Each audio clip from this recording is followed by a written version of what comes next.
kasih Tuhan. Kami percaya dalam segala keadaan Tuhan turut bekerja untuk mendatangkan kebaikan bagi orang-orang yang mengasihi Tuhan. Malam ini kami orang-orang yang mengasihi Tuhan ada di tempat ini berkumpul bersama memuji memuliakan nama Tuhan. Aku percaya Tuhan disenangkan atas pujian penyembahan umat. Hatimu bergirang atas pujian penyembahan umat. Dan kami percaya di mana 2 atau 3 orang berkumpul dalam namamu, di situ Engkau ada. Engkau hadir di tengah-tengah kami pada malam hari ini. Bertahtalah Tuhan, berbicaralah Tuhan, tegur kami, ingatkan kami, agar kami menjadi anak-anak pilihan Tuhan. Anak-anak yang akan sampai masuk ke dalam rumah Bapa yang kekal, yang mulia satu hari nanti. Kami bersyukur, berikan kami telinga seorang murid dan hati seorang hamba, sehingga kami bukan saja menjadi pendengar firman, tapi juga menjadi pelaku-pelaku firman bagi kemuliaan nama Tuhan Yesus Kristus. Urapi hamba-Mu yang tidak ada apa-apanya ini. Aku hanya alat-Mu yang siap untuk Engkau pakai. Berbicaralah Tuhan, di dalam nama Tuhan Yesus Kristus. Saudara yang siap dengarkan firman Tuhan, mari sama-sama kita katakan amin, amin, haleluya. Silakan duduk Bapak Ibu. Kita bersyukur buat malam hari ini. Kita percaya di mana 2 atau 3 orang berkumpul dalam nama Tuhan Yesus, di situ Dia ada di tengah-tengah kita. Haleluya. Dan saya percaya malam ini juga Tuhan ada di tengah-tengah kita. Amin. Kita bersyukur karena memang beberapa waktu ini diumumkan kepada saudara bahwa gereja kita akan mengadakan 5 perayaan Natal. 5 perayaan Natal yang mungkin Anda berpikir untuk apa sampai 5 gitu ya. Kan bisa digabungkan semuanya. Tapi saya mau Anda mengerti dulu beberapa hal yang menyebabkan saya dan kami panitia merasa sangat perlu bagi kita untuk melakukan apa yang kita persiapkan ini. Yang pertama, pada tanggal 2 Desember nanti kita akan melakukan ibadah perayaan Natal bagi kawan-kawan dan semua kerabat teman-teman kita yang berbahasa Hokkien dan Mandarin. Karena itu saudara, mari persiapkan diri saudara. Mulai hari ini mungkin boleh dihitung-hitung berapa tamu yang akan saudara undang. Jangan takut undang sebanyak-banyaknya. Haleluya. Bahkan saya berkata kepada panitia, mari kita undang panti-panti jompo yang ada, orang-orang tua yang ada, kita persiapkan mereka untuk masuk ke surga. Amin. Karena semakin usia semakin bertambah, harusnya kita semakin mempersiapkan diri untuk berjumpa dengan Tuhan hari demi hari. Haleluya. Dan saudara, kita akan terus melakukannya. Kita akan kedatangan tamu undangan kita. Ibu Herlin Pirena akan bersama kita sejak tanggal 2 dan 3 Desember nanti. Tanggal 3 Desember adalah perayaan Natal umum, artinya kita semua akan bersama-sama dengan Bu Herlin Pirena juga. Kita akan merayakan Natal umum gereja kita. Kita buat lebih awal agar kita bisa mempersiapkan diri untuk Natal-Natal yang lain. Karena di tanggal 9 kita rencanakan untuk mengadakan Natal sekolah minggu dan junior ministry. Walaupun mungkin panitia bilang enggak, tapi saya berharap kita bisa Natal pemuda saudara ya. Kita bisa mendukung ini. Karena anak-anak adalah aset bagi kita. Amin. Indonesia akan kebanjiran anak muda tahun 2045 nanti. Yang disebut dengan bonus demografi. Dan artinya saudara, 2045 kita akan kebanjiran anak-anak muda. Usia remaja sampai 30 tahun. Itu akan semakin banyak di Indonesia pada 2045. Ini berkat bagi Indonesia. Karena apa? Di negara-negara lain justru diprediksi 2045 atau 15 sampai 20 tahun mendatang mereka akan kehilangan jumlah anak-anak muda. Ya, saya pernah punya beberapa teman-teman misionaris waktu saya di Afrika Selatan. Teman-teman saya berasal dari Belanda, dari Jerman, dan dari beberapa negara lain. Saya punya kesempatan mengunjungi mereka pada waktu saya berada di Swedia dan saya mampir di Belanda. Lalu kemudian teman-teman saya ini bilang, Oktav mampir dong. Saya mampir saudara karena teman-teman saya yang menjadi misionaris di Afrika tadi sudah pulang ke Belanda karena usia masuk 70-an tahun. Dan sewaktu saya datang, teman saya ini bilang begini, Oktav, inilah keadaan kalau tidak punya anak, saudara. 70 tahun dan tidak punya anak. Tapi saudara perlu tahu, mereka tidak punya anak. Pertama, pilihannya adalah karena mereka Tuhan izinkan Tuhan pakai dirinya kemanapun Tuhan mau bawa. Haleluya. Tapi banyak orang di negara-negara Eropa, Amerika tidak punya anak karena pilihan yang egois. Pilihannya apa? Mereka tidak mau disusahkan dengan anak. Itu yang sebabnya saya bilang pilihan yang egois. Anda tidak akan heran sekarang ini saja di Amerika, Anda bisa lihat anak gadis atau usia muda 20-an tahun berjalan dengan kakek-kakek. Dan pada waktu Anda tanya siapa, dia bilang itu suaminya. Kenapa? Karena terjadi gap ini dalam usia mereka. Itu sebabnya kakek-kakek itu pun kadang-kadang cari istri di Indonesia. Karena Indonesia lebih banyak jumlah perempuannya. Itu sebabnya anak-anak gadis berhati-hatilah. Haleluya. Jangan alasannya banyak kali. Tunggu, nantikan Tuhan. Sampai yang terbaik Tuhan berikan. Amin. Saudara, tanggal berapa lagi? Tanggal 13 kita akan mengadakan Natal berbahasa Batak. Nah, ini campur semua nanti. Jadi saya harap saudara yang mau terpanggil untuk menjangkau orang-orang Batak yang ada, mari kita bawa mereka. Mereka tidak harus menjadi jemaat gereja ini, tapi saya percaya firman Tuhan bisa ditaburkan bagi mereka. Hamba Tuhan Evangelis Johnny Pardede akan bersama dengan kita pada tanggal 13 nanti. Saya udah minta juga kepada Pak Ijul, kalau ada artis-artis Karo, Kota Medan, mari bawa ke sini. Supaya kita bisa nyanyi bersama-sama. Karena di luar sana kan sedang terjadi konflik, saudara. Ada orang-orang yang dulu saya tahu Batak, tapi sekarang tidak mau lagi disebut dengan Batak. Mari kita satukan mereka semua dalam ibadah Batak kita nanti. Haleluya. Saya percaya Tuhan Yesus baik. Dan semua ini akan berjalan untuk kemuliaan nama Tuhan saja. Haleluya. Ada lagi Natal? Tanggal 16 Junior Ministry. Oh, terbalik saya berarti tadi. Ya, tanggal 9 pemuda dan pelajar, saudara. Karena kita sudah mulai menjangkau SMA-SMA negeri yang ada. Kita kemarin melayani di SMA Negeri 7 minggu yang lalu. Saya melihat video dan fotonya hampir 300 anak-anak yang dijangkau di SMA Negeri 7. SMA Negeri 16, SMA Negeri 19, SMA Brigjen Katamso, dan beberapa SMA lain. Puji Tuhan kita sudah mulai masuk.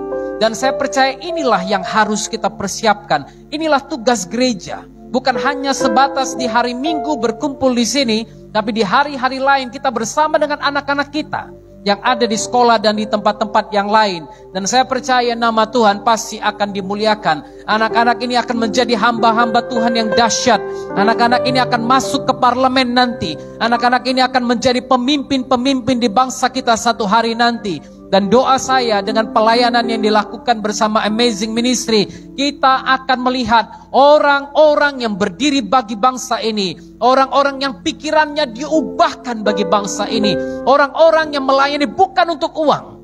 Orang-orang yang jadi pejabat bukan karena mau korupsi. Orang-orang yang mau menjadi pejabat bukan untuk mencari kepentingan diri sendiri. Tapi orang-orang yang mau melayani masyarakat dan melayani Tuhan dengan apa yang Tuhan berikan kepadanya. Haleluya. Karena itu saudara, firman Tuhan hari ini akan saya sampaikan berkaitan dengan itu.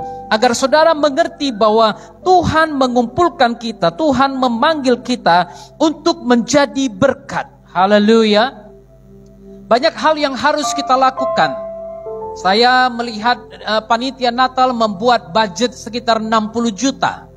Dan saya percaya hal itu tidak besar. Di hadapan Tuhan itu kecil. Mungkin saudara pikir 60 juta hebat kali gitu kan. Memang hebat saudara.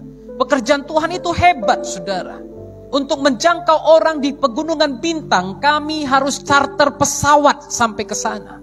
Kita ada 3 misionaris kita, guru misi kita, alumni STT Misi William Carey kita, yang kita utus ke Pegunungan Bintang. Untuk masuk ke sana 22 juta charter pesawat, saudara. Dan itulah berharganya jiwa-jiwa. Haleluya. Saudara ingat bagaimana untuk satu orang gila, Tuhan Yesus korbankan 2000 ekor babi. Saudara pernah baca itu? Kisah orang gila yang ada di Gerasa. Untuk satu orang gila, dia korbankan 2000 ekor babi yang katanya iblis katakan, janganlah usir kami gitu saja, biarkan kami masuk ke dalam babi-babi itu. Lalu kemudian apa terjadi? Babi-babi itu lompat ke dalam jurang, saudara. Demi satu orang gila dipulihkan. Apalagi Anda yang tidak gila. Haleluya. Haleluya. Apalagi kawan-kawan kita di sana, orang-orang yang ada di luar sana, keluargamu, kerabatmu yang dekat-dekat, mungkin orang tuamu yang ada, yang belum pernah ke gereja, yang tidak mau bergereja lagi. Mereka sangat berharga. Jangan bilang, biarlah Pak dia mati gitu aja. Jangan, Anda bertanggung jawab di hadapan Tuhan. Kalau orang tuamu mati binasa tanpa mengenal Yesus, engkau bertanggung jawab di hadapan Tuhan untuk hal itu. Itu sebabnya jangan bermain-main dengan Tuhan. Amin. Berikan yang bisa kita berikan untuk Tuhan.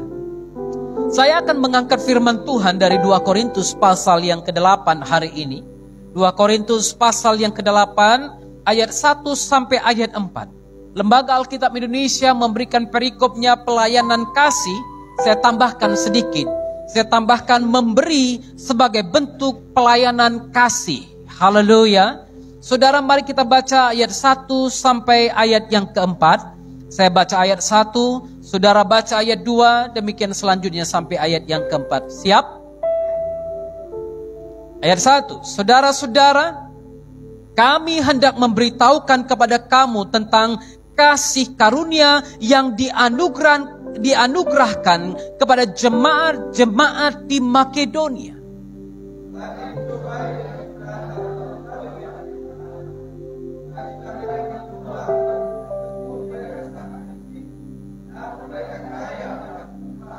Aku bersaksi bahwa mereka telah memberikan menurut kemampuan mereka, bahkan melampaui kemampuan mereka.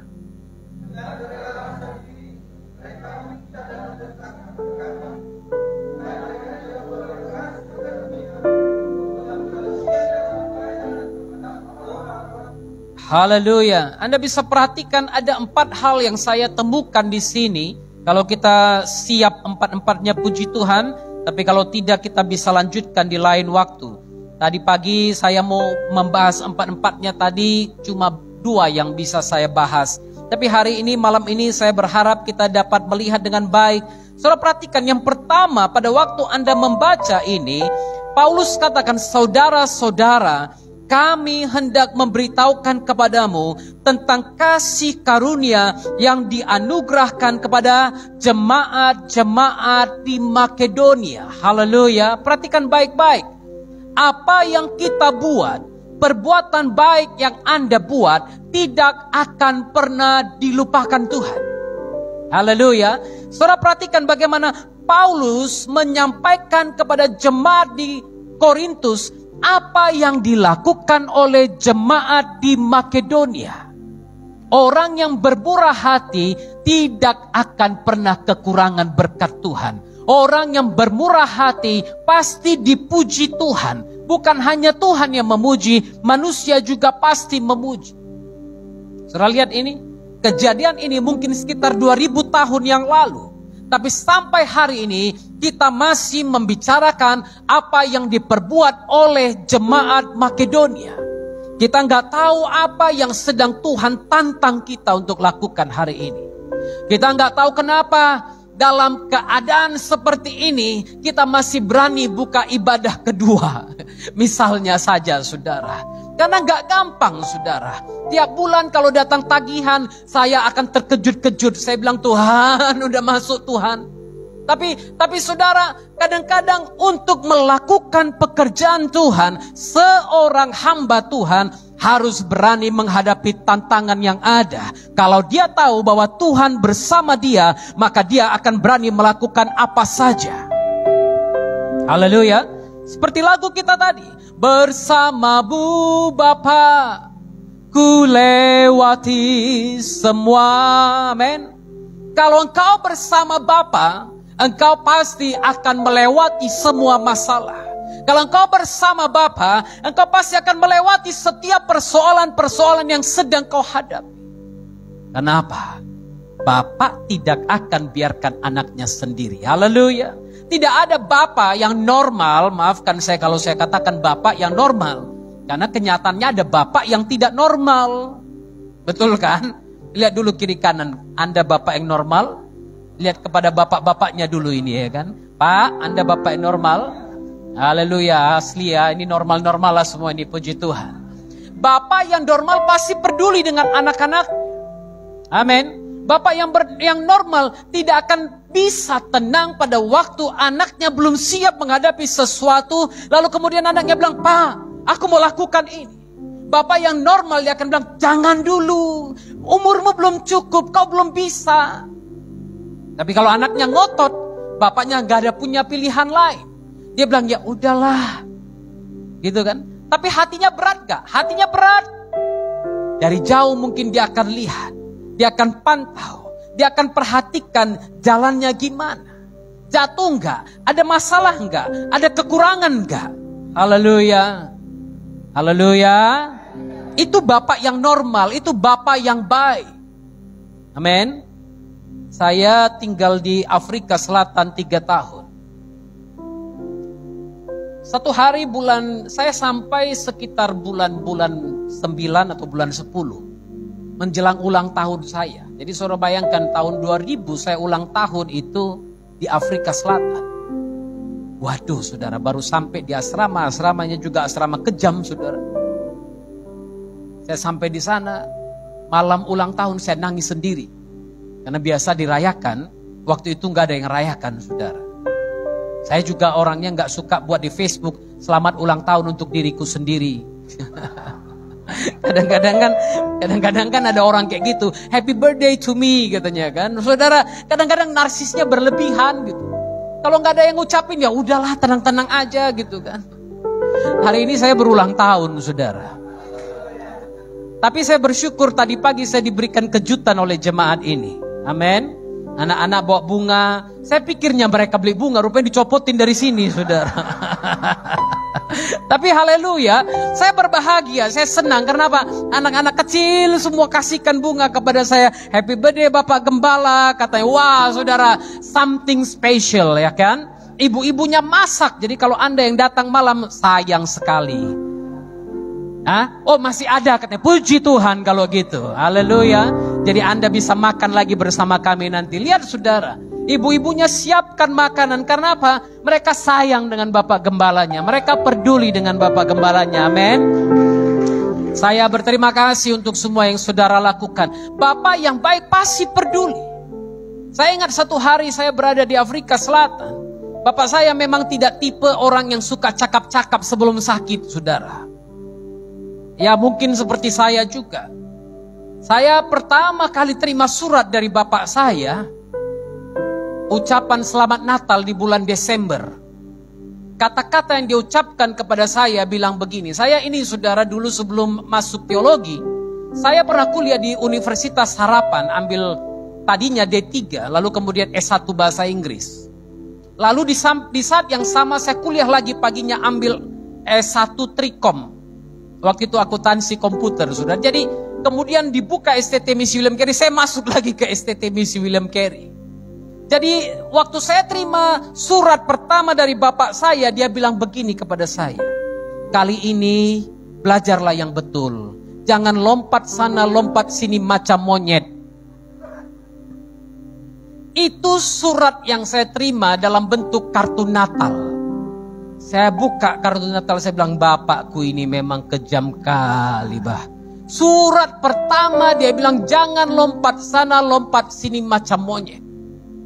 Tapi saudara benar, saya orangnya memang tidak puas pada waktu sesuatu tidak berjalan seperti yang saya mau. Saya kuliah dulu, waktu saya masuk ke kelas, ada dosen-dosen yang tidak berani berbicara bahasa Inggris. Karena saya sastra Inggris. Begitu masuk saudara, dia lihat, Oktav ada enggak? Kalau dia lihat saya, dia bilang, Mr. Octavianus, can you come forward? Boleh enggak kau maju ke depan? Tulis yang saya mau katakan. Jadi aku yang ngajar di situ. Padahal dosen saya tamatan Australia, tamatan Amerika dan lain sebagainya. Itu sebabnya satu hari saya bilang kepada dosen saya, satu orang panggil saya, udahlah, kau salah kau masuk. Hah? Mantap juga dosen ini kupikirkan, gak usahlah kau masuk katanya. Jadi kayak mana Pak? Tenang aja, nanti kau tamat ku kasih kau, ku izinkan kau tamat nanti katanya. Mantap, ini baru kali ini ada dosen yang begini luar biasa saya bilang. Tapi memang saudara, waktu saya datangi dia tahun keempat, dia ditangkap masuk penjara karena jual beli ijazah memang. Jadi jangan terlalu percaya sama orang-orang yang gitu ya. Bahaya saudara, bahaya. Tapi pada waktu saya merenung-renungkan apa yang Bapakku katakan, jangan lompat sana, lompat sini, macam monyet. Saya berpikir betul juga yang dibilang Bapakku. Suratnya hari itu benar-benar menantang saya untuk menyelesaikan kuliah saya dengan baik. Haleluya. Pada waktu itu saya berjanji dalam diri saya akan selesaikan dengan baik. Bapak saya bukan tipe yang suka telepon. Karena kami kalau ditelepon pun waktu itu harus kena melalui asrama. Jadi dia telepon pertama, asrama panggil, kantor panggil saya, barulah saya lari-lari datang. 5 menit kemudian bapak saya akan telepon. Tapi yang bicara mama. Bapak tidak akan bicara, saudara. Tapi dari belakang saya tanya, saya tahu dia dengar, saya dengar dia bilang apa. Tanya dia, masih ada uang kantong gak? Haleluya. Itulah Bapak. Itulah Bapak. Amin. Bapak peduli dengan anaknya, walaupun mungkin dia gak banyak cakap. Di sini ada bapak-bapak yang saya tahu kalau ngomong sama anaknya keras. Iya kan? Tapi tujuannya untuk mengubah perilaku. Itu sebabnya firman Tuhan katakan, hai anakku, dengarlah didikan ayahmu. Dan jangan sia-siakan ajaran ibumu. Amin. Dengar didikan ayahmu. Gak ada sia-sianya. Seorang ayah akan memberikan yang terbaik untuk anaknya. Demikian juga Bapa di surga. Dia pasti memberikan yang terbaik untuk kita. Dengarkan apa yang Paulus katakan. Kami hendak memberitahukan kepada kamu tentang kasih karunia yang dianugerahkan kepada jemaat-jemaat di Makedonia. Perbuatan baik yang Anda lakukan, dimanapun, kapanpun, pasti dilihat orang. Dan satu hari mereka akan memuliakan Bapa di surga melalui apa yang kita lakukan. Amin. Amin. Saya percaya mungkin Anda tidak melihat atau mendapat video orang yang memviralkan perbuatan baik Anda. Tapi surga mencatat. Surga mencatat. Jangan berpikir, aku udah buat gini, aku udah buat gitu. Gak ada yang viralkan aku.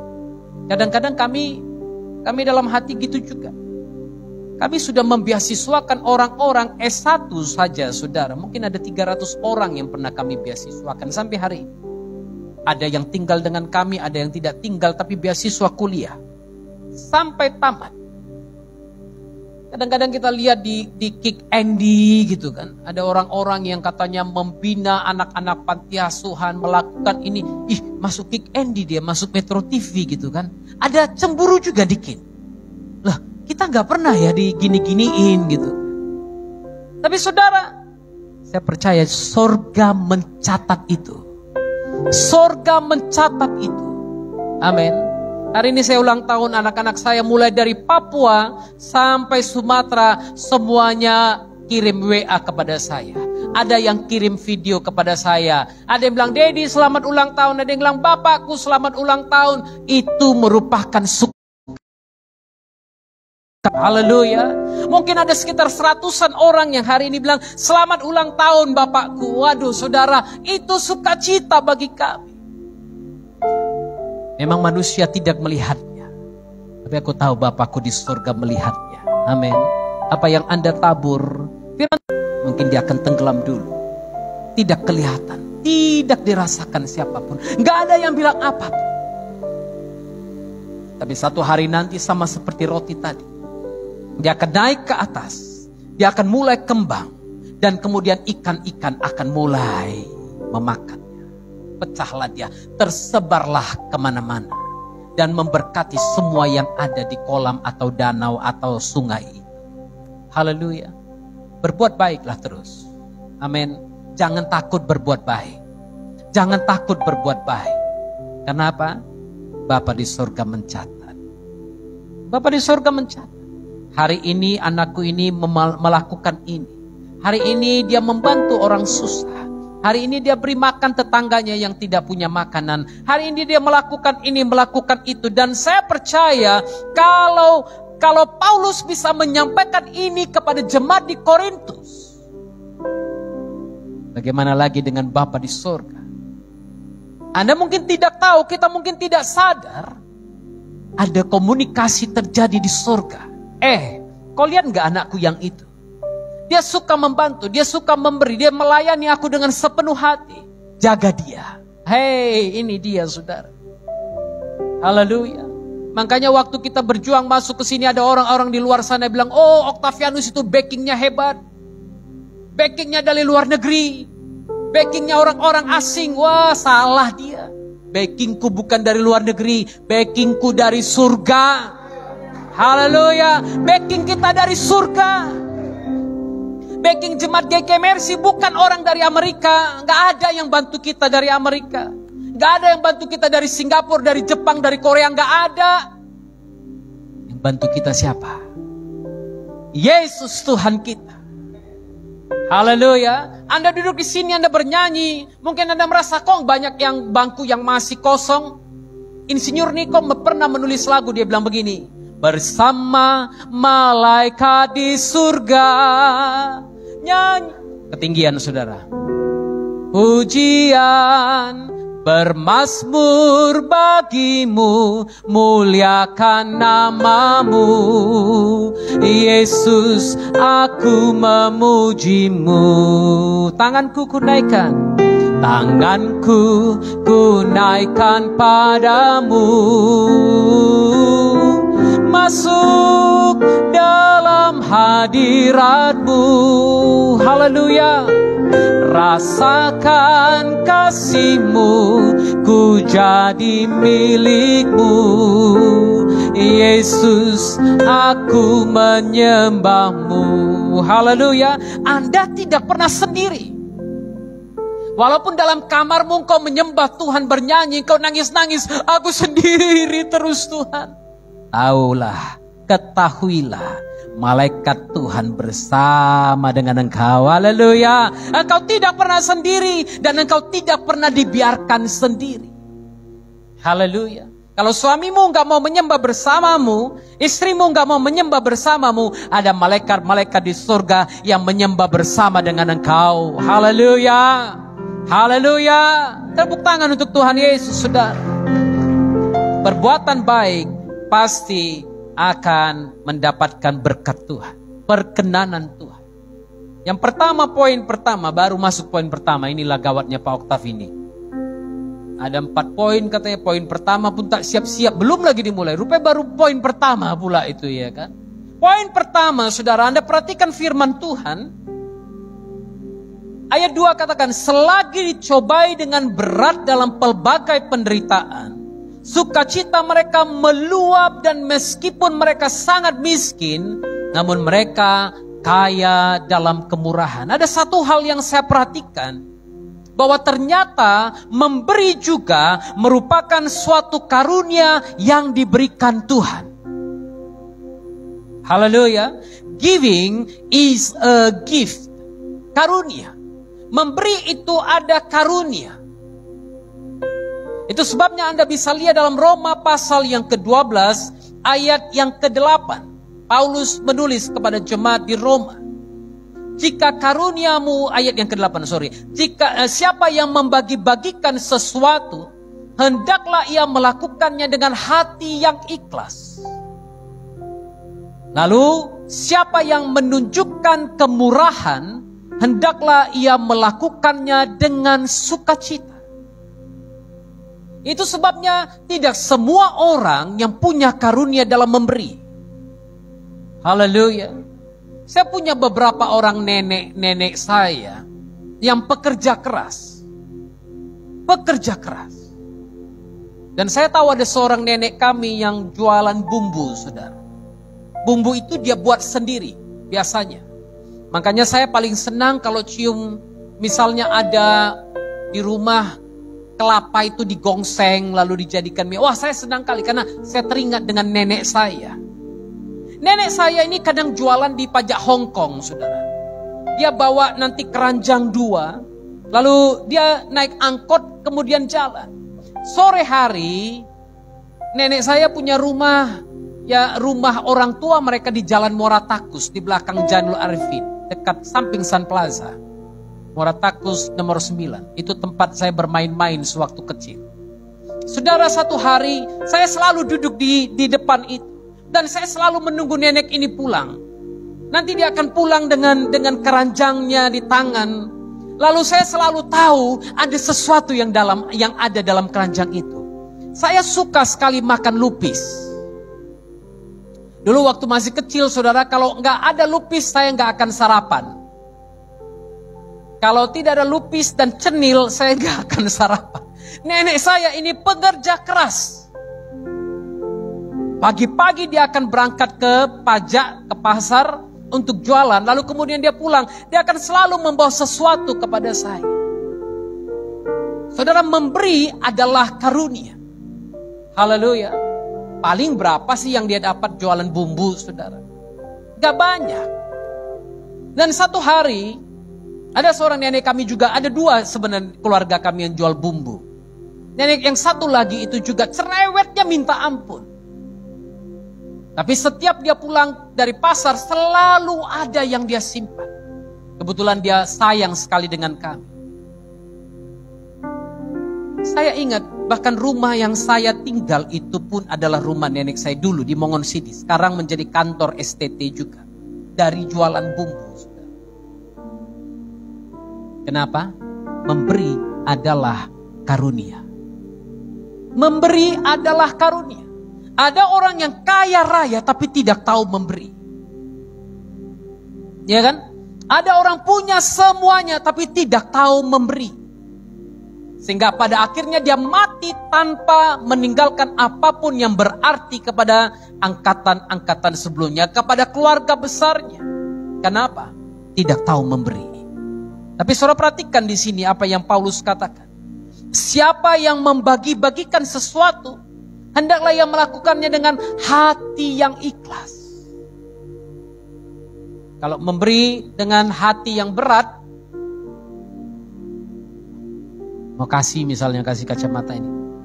Kasih enggak ya? Kasih enggak ya? Ini orang kayaknya kurang ngajar ini. Nanti dikasih enggak tahu terima kasih gitu. Enggak usah lah, enggak usah. Lebih baik enggak usah. Kalau Anda memberi dengan tujuan supaya tercatat dalam tiang-tiang gereja ini, lebih baik enggak usah lah. Karena kalau tangan kananmu memberi, kata Yesus, lebih baik tangan kirimu tidak tahu. Saudara mengerti maksud? Saya pernah lihat orang-orang dalam pelayanan saya 23 tahun full time. Saya melihat orang-orang kadang kalau dia memberikan persembahan yang besar misalnya, dia akan buka itu, dia sengaja angkat tinggi sikit. Supaya apa?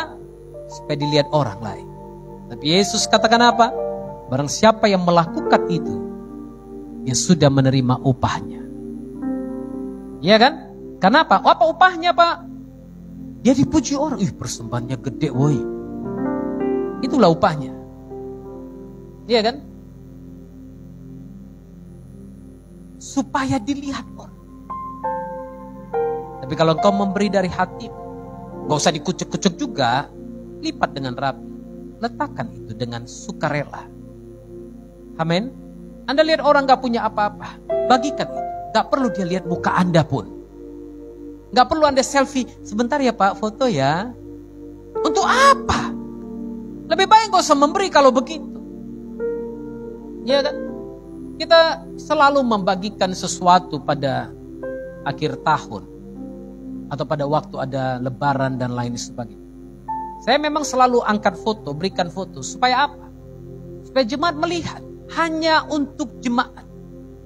Kami tidak pernah posting di Facebook di mana-mana. Karena apa? Kalau kita posting di Facebook, apa bedanya kita dengan orang lain?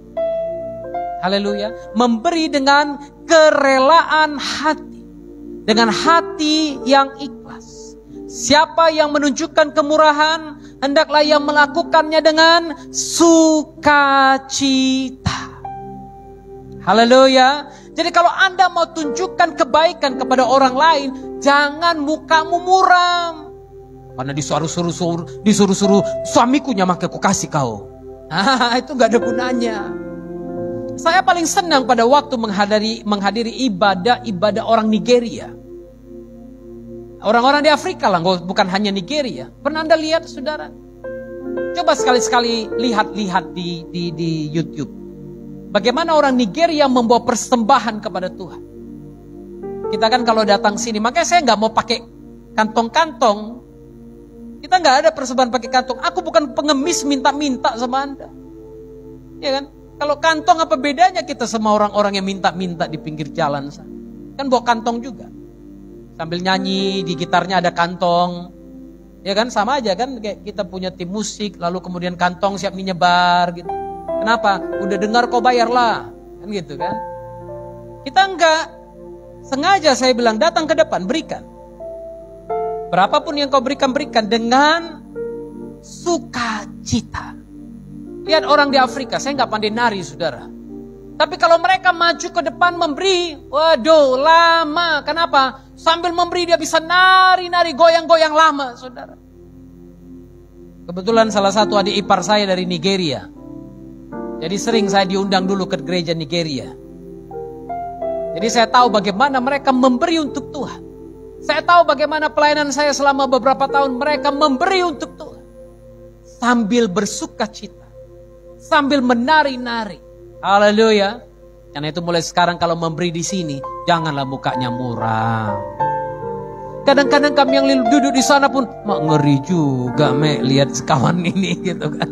Kalau Anda datang dengan sukacita, kami pun haleluya, Tuhan berkati, ya kan. Saya dari situ kan sering lihat Anda yang memberi di depan ini, dan saya selalu, saya bilang ada anak-anak saya, ajarkan mulai dari kecil, bawa persembahanmu kepada Tuhan, tapi dengan sukacita, supaya Anda menerima berkat yang besar dari Tuhan. Haleluya. Paulus katakan di sini, memberi merupakan suatu karunia yang diberikan Tuhan. Kenapa, saudara? Anda lihat di dalam ayat 8, selagi dicobai dengan berat dalam pelbagai penderitaan, sukacita mereka meluap, dan meskipun mereka sangat miskin, namun mereka kaya dalam kemurahan. Orang Makedonia ternyata bukan orang-orang kaya. Perhatikan baik-baik kata yang mengatakan dalam pelbagai penderitaan. Kalau dulu saya belajar ada kata pelbagai, berarti lebih dari berbagai. Karena terlalu banyak, makanya dibilang pelbagai penderitaan. Banyak sekali penderitaan. Mungkin karena mereka menerima Yesus, mereka dihina orang, disingkirkan orang, jualannya gak ada yang mau beli.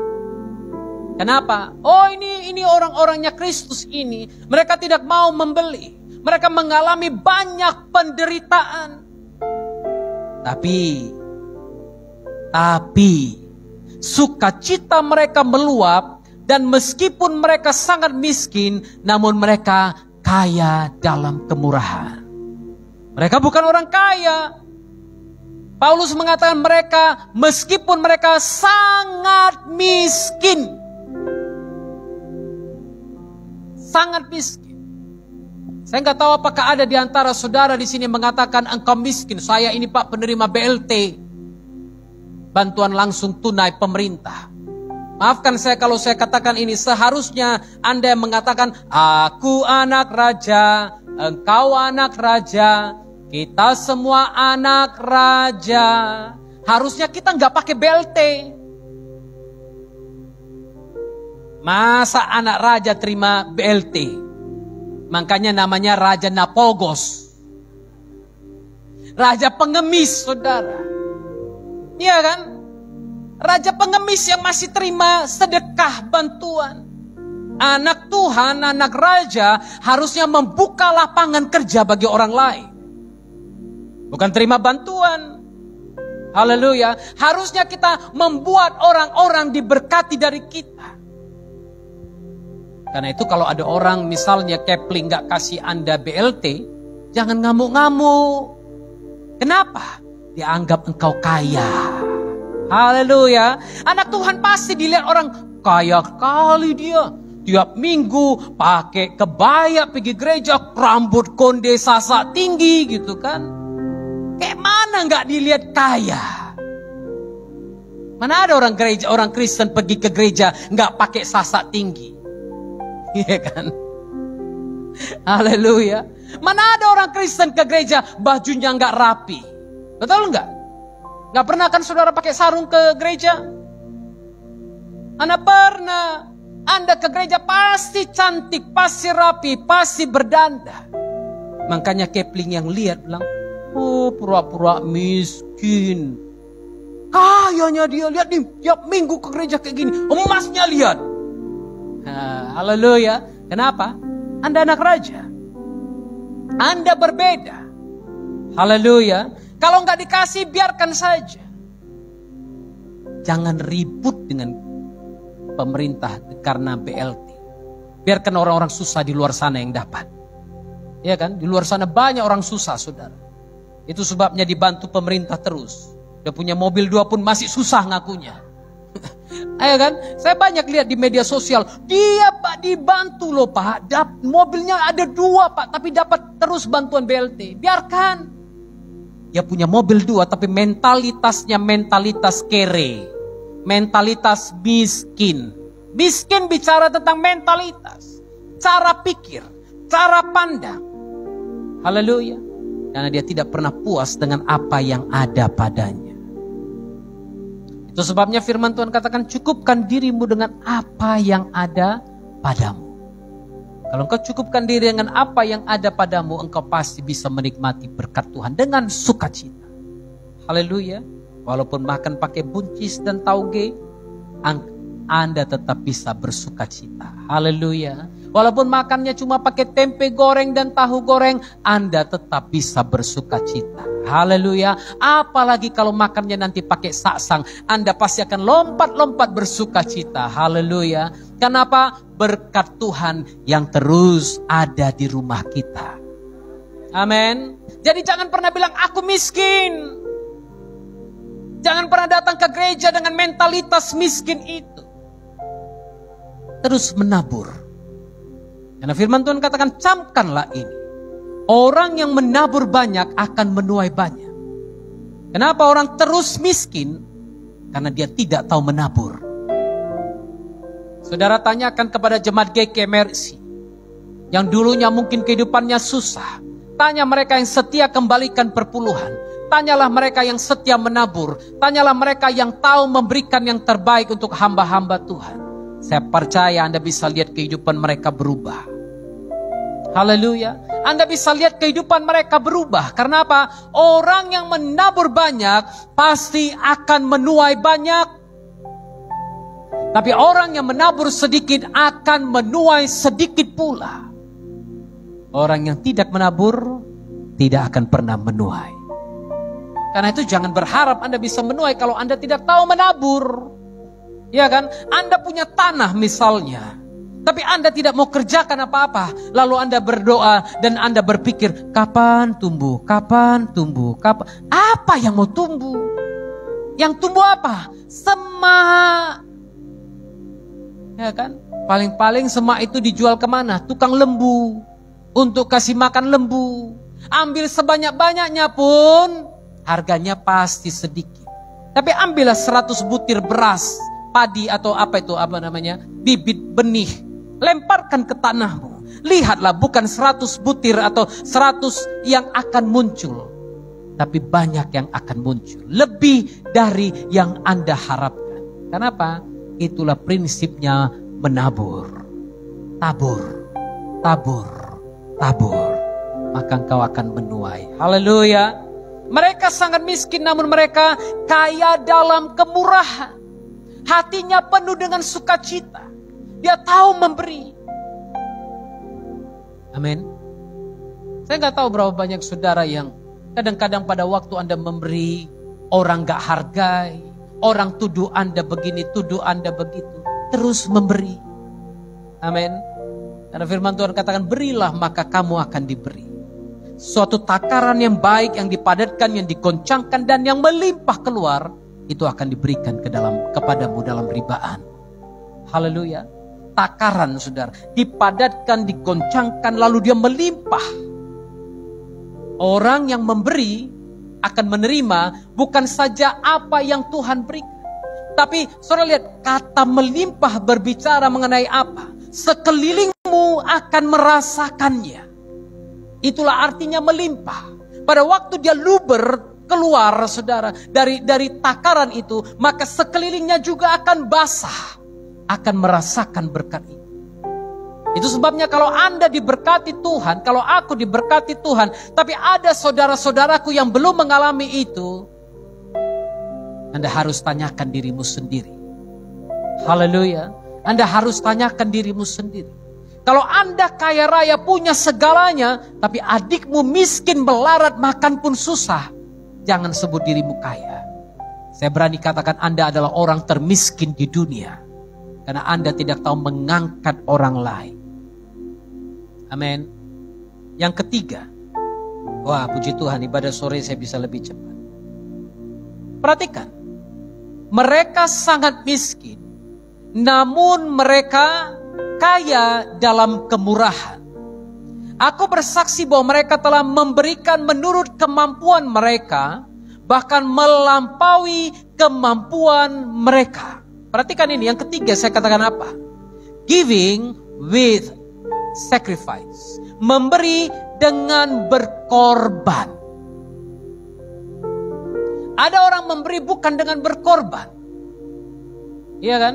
Ada orang memberi karena dia punya. Anda akan terima, pasti Anda terima. Tapi pada waktu Anda memberi dengan berkorban, itu berbeda. Anda tidak cukup untuk diri sendiri pun sebenarnya.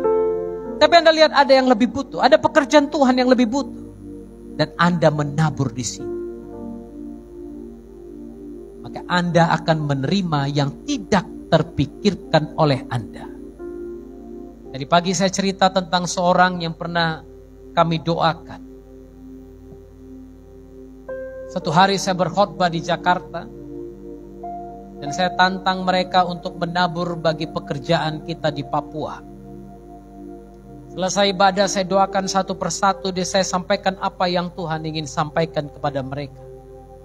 Lalu ada satu keluarga menunggu saya setelah ibadah, saya masih salam-salaman dengan orang lain. Satu keluarga ini menunggu saya. Kemudian mereka katakan begini, Pak Oktav, tadi sewaktu Bapak doakan kami memang sedang menghadapi masalah. Tapi saya mau berikan sesuatu. Dia rupanya sambil saya mendoakan orang lain, dia suruh istrinya pergi ke ATM ambil uang. Dia bawa amplop kepada saya, dia serahkan 20 juta pada waktu itu kepada saya. Dia bilang, Pak, ini untuk Papua. Memang kami butuh 22 juta pada waktu itu, dan Evan bilang ada 2 juta. Saya ambil 20 juta itu, kalau saya nggak salah Evan juga ikut dengan saya. Saya serahkan kepada Evan untuk berangkat. Lalu saudara, dia bilang kepada saya begini, Pak Oktav, rumah saya dalam waktu 1 bulan akan disita oleh bank. Karena saya tidak bisa bayar hutang. Loh, saya bilang kalau gitu ngapain Bapak kasih uang ini? Saya jadi takut saudara. Dia bilang ya gak apa-apa Pak Oktav. Karena kalau kau ambil pun 20 juta ini, ya habis-habis gitu aja. Utangku miliaran Pak. Gak cukup 20 juta ini menebusnya. Cicil pun gak cukup. Saya bilang kalau gitu Pak, kita doa bersama-sama. Kami terus berdoa di rumah. Kami terus berdoa. Bahkan sampai hari ini kami terus mendoakan mereka. Dan kemudian saudara, saya berharap ada mujizat terjadi. Hampir 3 minggu tidak ada mujizat terjadi. Menjelang minggu-minggu terakhir dia SMS waktu itu kepada saya. Dia bilang, Pak Oktav belum ada tanda-tanda. Saya bilang, Tuhan, jangan bikin malu aku Tuhan. Aku hambamu, aku udah sampaikan kau akan tolong. Hari besoknya mereka akan menyegel rumah itu. Hari itu saya masih tanya, bagaimana Pak? Ada tanda-tanda? Belum Pak Oktav, saya belum ada dapat apapun. Malam itu saya berdiri untuk mereka dalam doa. Saya terbangun jam 2 malam, saya pun gak bisa tidur, bukan cuma dia yang gak bisa tidur. Saya terbangun jam 2 malam. Kami berdoa untuk mereka. Dan Tuhan katakan besok sebelum siang, dia akan melihat pertolongan Tuhan. Saya WA malam itu juga, saya SMS malam itu juga. Saya bilang, Pak, besok sebelum siang Bapak akan melihat jawaban Tuhan.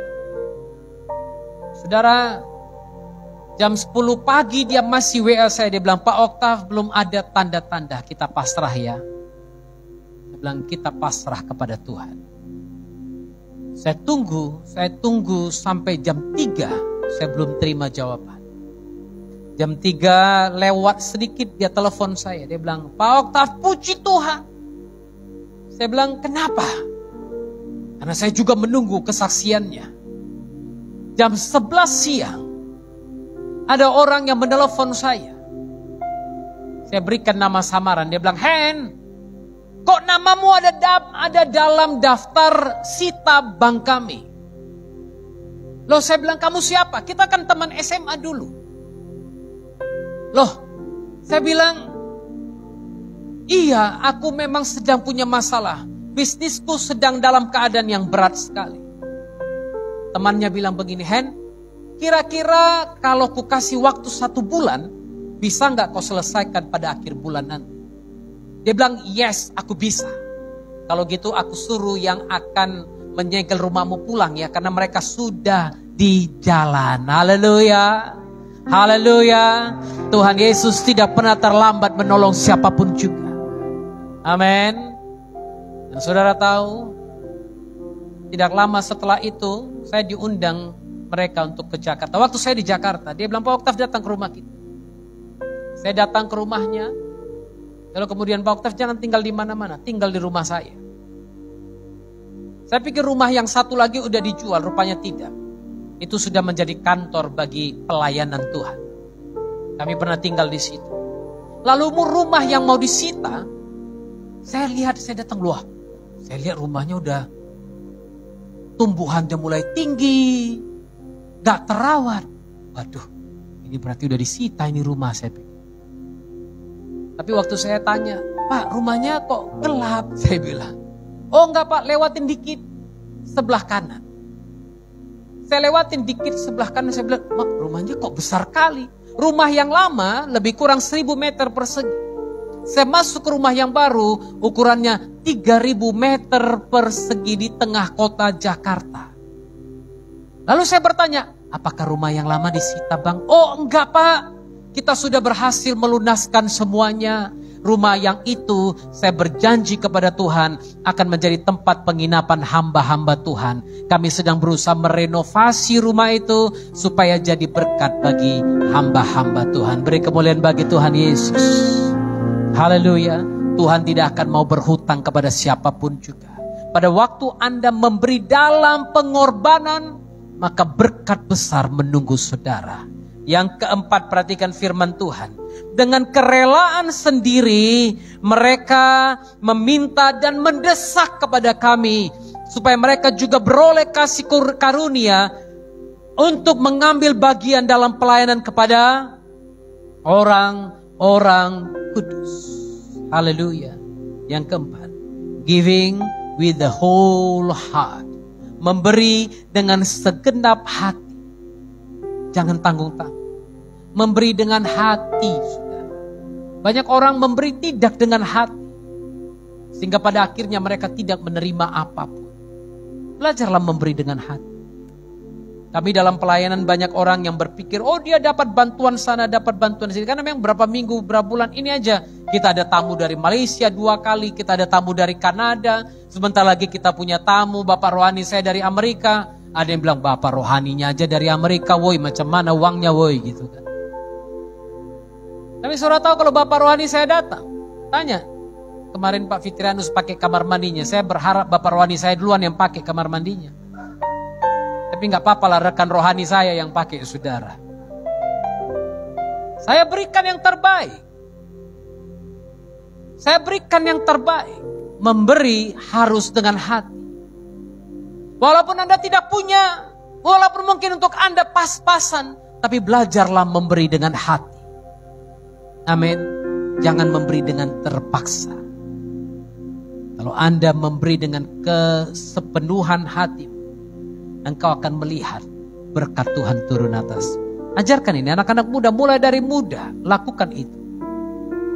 Saya dilatih bapak saya, kami dilatih bapak kami sejak masih muda. Saya ingat sekali saya pernah bekerja di satu perusahaan. Perusahaan ini memang kami rintis bersama-sama. Kami punya kursus komputer pada waktu itu. Saya masih baru tingkat 1 kuliah, saudara. Saya udah buka perusahaan dengan seorang pendeta. Kami buka kursus bahasa Inggris dan kursus komputer. Satu hari bapak saya telepon. Saya pada waktu itu sudah mampu memberikan supir untuk bapak saya. Ada mobil gereja 2 unit waktu itu. Saya bilang, Pak, ini ada supir, pakailah dia. Bapak kemana-mana dengan supir. Satu hari saya ditelepon bapak saya, kau datang dulu ke sini. Saya bilang, ada apa? Bawa dulu mobil, antar lu tamu kita. Saya bilang, Pak, kan ada supir. Bapakku bilang gini, bisa nggak kau datang? Iya Pak, aku datang. Saya datang, saya tanya supir, kenapa kau nggak bawa bapak? Bapak nggak mau pakai saya, Pak. Bapak maunya bapak yang bawa. Saya tanya bapak saya, kenapa? Kemarin dia bawa mobil di jalan Cirebon, pas di stasiun kereta api mau datang, mesin mati katanya. Sejak itu aku bilang aku nggak mau pakai dia lagi. Saya bilang ya udahlah Pak. Jadi apa yang harus ku buat? Bawa dulu mobilnya datang. Pak, aku lagi kerja. Kau mau melayani Tuhan apa mau pilih kerjamu? Ya udahlah Pak. Kemana aku bawa? Bawa dulu dia ke perapat, ke tema Tuhan Yesus. Macam mana lagi ini? Tapi itulah kerjaan saya dulu. Itulah kerjaan saya. Saya tinggalkan pekerjaan saya bilang sama rekan saya, aku ke perapat ya, woi 2 hari ya. Saya pergi ke perapat, saya bawa tamu. Bawa mobil L300, bukan mobil Fortuner. L300. Saya kuliah bawa L300, parkir di depan Universitas Harapan. Cewek-cewek zaman itu tanya, kok kau pakai L300 staff? Supaya nggak kalah gengsi, gue bilang iya sedang mau kumodif. Tapi naik juga nya di mobilku saudara. Kenapa? Pengen makan bakso katanya di lapangan Merdeka sana dulu ada bakso terkenal kita kan. Makan bakso di sana, rame yang naik mobil 300. Untung kau bawa mobil kayak gini Taf, rame yang bisa naik katanya. Puji Tuhan. Haleluya. Anak Tuhan gak bisa, gak pernah akan dapat malu kalau hatimu tulus-tulus saja di hadapan Tuhan. Haleluya. Makanya sejak saat itu mobil saya gak pernah kecil-kecil saudara. Karena kalau kecil rasanya gak enak, cuma saya dan keluargaku yang di dalam. Kalau bisa ada orang lain penuh kalau perlu. Mobil 7 orang kalau bisa 15 di dalam. Kenapa? Semua yang kau punya milik Tuhan. Haleluya. Karena itu belajar memberikan yang terbaik untuk Tuhan. Belajar mendukung pelayanan. Belajar mendukung pekerjaan Tuhan. Anda pasti akan mengalami terobosan-terobosan baru dalam hidup. Haleluya.